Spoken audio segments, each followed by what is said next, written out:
जो जो science develop करती गई है तो भगवान के सबूत भी सामने उठकर आते गए। सर्वोच्च न्यायालय ने सदैव उसको विवादित ढांचा और डिस्प्यूटेड स्ट्रक्चर कहा। इन्होंने मस्जिद कह कहकर धार्मिक भावनाएं भड़काने का प्रयास किया।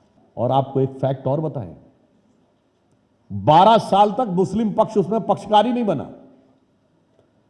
टाइटल सूट जो होता है उसकी एक मियाद होती है 12 साल। अगर 12 साल के अंदर आपने लैंड पे क्लेम नहीं किया तो योर क्लेम इज फॉरफिटेड। मंदिर की बात नहीं करिए तो मैं कहना चाहूंगा, बच्चों से जाके चेक करिएगा 1991, 92, 90 से 92 जब मंदिर का आंदोलन चल रहा था, उस समय की सरकारें क्या कह रही थी? उस समय भारत का फॉरेन एक्सचेंज रिजर्व कितना था? Less than 1 billion. हमारी अर्थव्यवस्था ध्वस्त होने के कगार पे आ गई थी।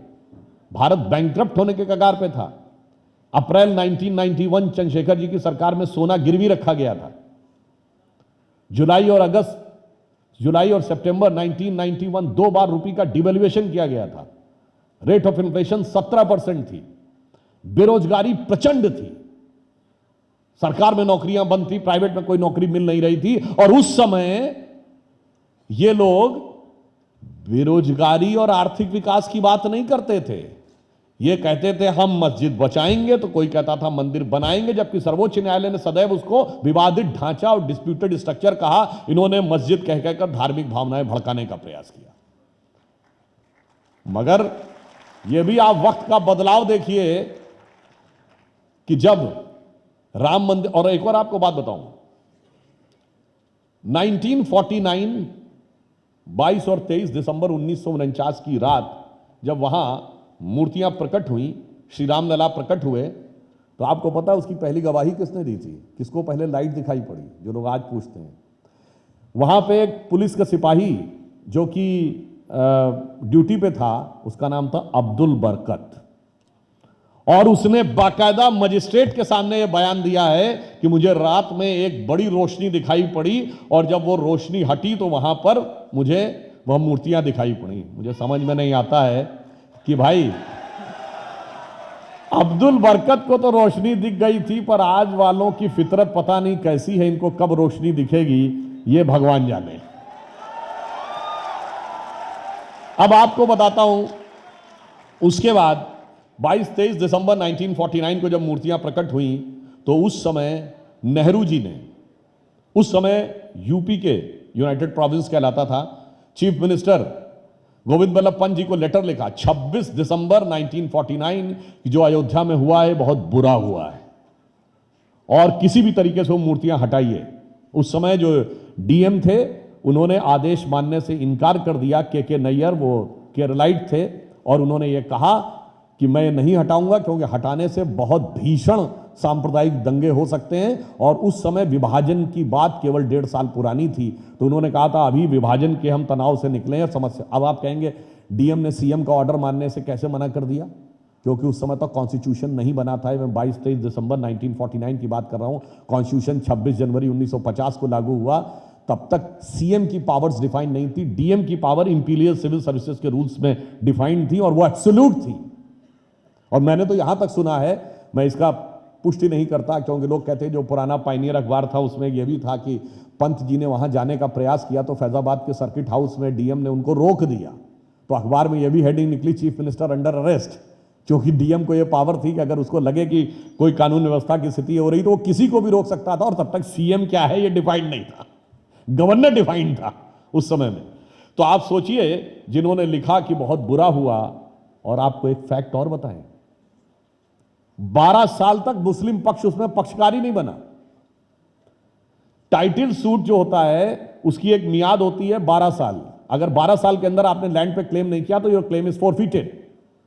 और इस बारे में के मोहम्मद ने, जो आर्कियोलॉजिकल सर्वे के अधिकारी थे, उन्होंने अपने मेमोयर में लिखा है कि वो 12 साल इसलिए नहीं किया कि मुस्लिम समाज में बहुत बड़ा वर्ग था जो ये सोच रहा था कि हमें इस चीज में नहीं पढ़ना चाहिए, इस स्थान का हमारे लिए कोई खास महत्व नहीं है, हिंदुओं के लिए इस स्थान का बहुत महत्व है तो हमें छोड़ देना चाहिए। मगर तब लेफ्ट लिबरल सेकुलरिस्ट उन्होंने जाके उनके कान भरे और जब 12 साल की मियाद पूरी होने में 1 हफ्ता रह गया था, दैट वाज दिसंबर 1961, तब ये टाइटल सूट फाइल किया गया कि हमको भी पार्टी बनाया गया। आप इससे समझिए कि चीज स्वतः समाधान हो सकता था। अगर सोमनाथ का मंदिर उस समय समाधान हो सकता था तो श्री राम मंदिर क्यों नहीं उस समय समाधान हो सकता था। जब हम लोग छात्र जीवन में थे तो एक विचारक आए हमारी यूनिवर्सिटी में, तो उनसे सवाल पूछा गया कि आज आप लोग इसको मुद्दा बना रहे हैं, जब आज़ादी के जस्ट बाद सोमनाथ का मंदिर सॉल्व हो गया तो ये राम मंदिर क्यों नहीं सॉल्व हो पाया। तो उन्होंने मजाक में हंसते हुए कहा, शायद इसलिए सॉल्व ना हो पाया हो कि सोमनाथ सरदार पटेल के प्रोविंस में पड़ गया था और ये नेहरू जी के प्रोविंस में पड़ गया। और उन्होंने कहा शायद इसीलिए सारी रियासतें सॉल्व हो गई, जो रियासतों का महकमा सरदार पटेल के पास था उसमें से एक एक्सक्लूसिवली नेहरू जी ने अपने पास रख ली थी, वो कश्मीर, वो आज तक सॉल्व नहीं हो पाई थी। वो अगस्त 2019 में जाके सॉल्व हुई मोदी जी के नेतृत्व में, जब हमारे गृह मंत्री अमित शाह जी ने संसद में पास कराया। तो मैं सिर्फ ये बताना चाहता हूं, सॉल्व कभी भी हो सकता था। फिर 1976 में रूटीन खुदाई हो रही थी, आर्कियोलॉजिकल सर्वे रूटीन खुदाई करता है, तो नीचे खंबे निकल आए और उस खुदाई का नेतृत्व के मोहम्मद कर रहे थे as joint director of archaeological survey of India. उन्होंने बताया कि लेफ्टिस्ट हिस्टोरियंस के दबाव में खुदाई रुकवा दी गई। अब एक और आपको बात बताऊं, वो खुदाई रुकवाई गई किस चीज के लिए कि सबूत ना निकलने पाए, और कोर्ट से स्टे ले लिया गया कि खुदाई नहीं करवाई जाएगी।